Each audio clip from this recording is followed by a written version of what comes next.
Seigneur, répands sur nous ton Esprit Saint, afin que nous puissions comprendre ta parole et l'aimer pour la mettre en pratique. Ô Seigneur, envoie ton Esprit et tout sera créé, et tu renouvelleras la face de la terre. Bien-aimés dans le Christ, aujourd'hui, jeudi 5 octobre, nous faisons cette mémoire facultative de Sainte Faustine. Bonne fête à toutes les Faustines. Et la parole de Dieu qui nous est proposée est extraite de l'évangile de Luc, chapitre 10, verset 1 au verset 12. En ce temps-là, parmi les disciples, le Seigneur en désigna encore 72.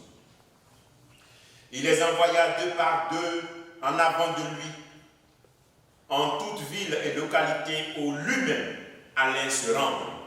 Il leur dit, la moisson est abondante, mais les ouvriers sont peu nombreux. Priez le maître de la moisson d'envoyer des ouvriers à sa moisson. Allez, voici que je vous envoie comme des agneaux au milieu des loups. Ne portez ni bourse, ni sac, ni sandales, et saluez et ne saluez personne en chemin.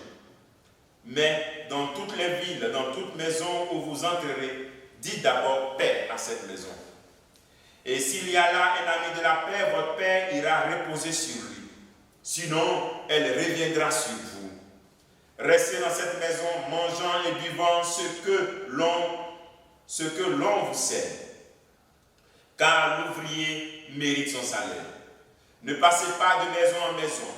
Dans toute ville où vous entrerez, où vous serez accueillis, mangez ce qui vous est présenté. Guérissez les malades qui s'y trouvent et dites-leur, le règne de Dieu s'est approché de vous.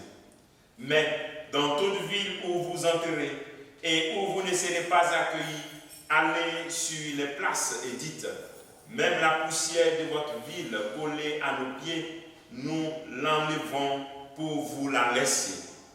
Toutefois, sachez-le, le règne de Dieu s'est approché.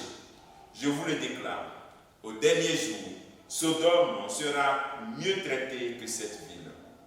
Acclamons la parole de Dieu, louange à toi, Seigneur Jésus. Dans ce discours toujours missionnaire, Jésus désire 72, les envoie deux par deux. Le choix. Jésus choisit. Jésus reconnaît et il choisit des disciples, mais ils vont dans le lieu où lui-même va aussi partir. Donc ça veut dire que le disciple va accomplir la mission du maître, mais le maître va et achève toute la mission. Donc c'est un appel aussi à l'humilité dans nos missions pastorales, dans nos actions en tant que chrétiens. Deuxième élément, c'est la mission. Le Seigneur appelle à la mission à avoir un cœur missionnaire. Le disciple est envoyé là où Jésus va lui-même partir. Le chrétien est comme quelqu'un qui porte la voix de Christ. Ce n'est pas sa propre voix. Alors donc il y a une différence entre le messager et le message. C'est le message qu'on annonce, ce n'est pas soi-même qu'on annonce. Dans la mission, il faut annoncer Jésus et non annoncer sa vie. Troisième élément, c'est la co-responsabilité dans la mission. Une co-responsabilité à deux niveaux. C'est-à-dire, c'est l'équipe qui travaille. On travaille ensemble. Dans nos églises, tout le monde a sa part de responsabilité. On n'a pas laissé en arrière et puis critiquer les autres.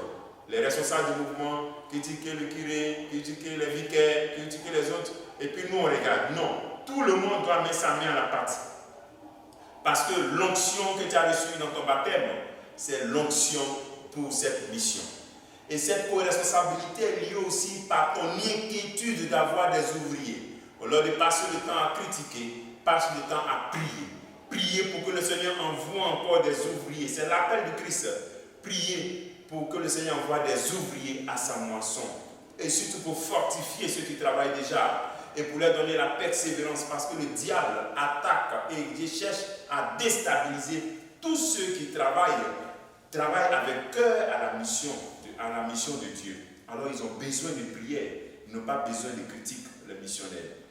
Et notre élément, c'est la sécurité. Ne prenez ni sac, ni. C'est pour dire que rien ne nous importe, ce qui nous importe, c'est Jésus. La seule et grande sécurité du disciple, de l'envoyé, c'est Jésus.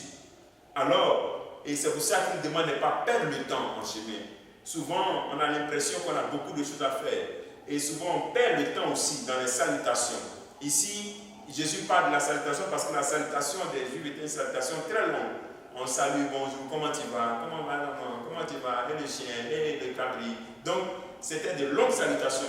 En fait, c'est un appel à garder tout le regard fixé sur l'objectif de notre mission.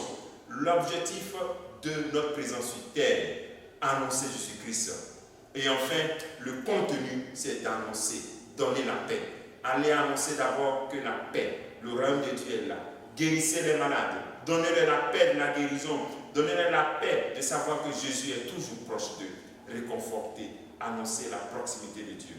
Alors donc voici comment tu peux devenir et être ce missionnaire de l'évangile. Ce que nous pouvons faire en ce jour, c'est de te demander, est-ce que tu te reconnais comme un envoyé? Est-ce que tu pries régulièrement pour que le Seigneur envoie des ouvriers à la moisson? Est-ce que tu pries pour ceux qui avancent la parole de Dieu? Que Dieu te bénisse, que nous bénissons tous en ce jour au nom du Père et du Fils et du Saint-Esprit. Amen.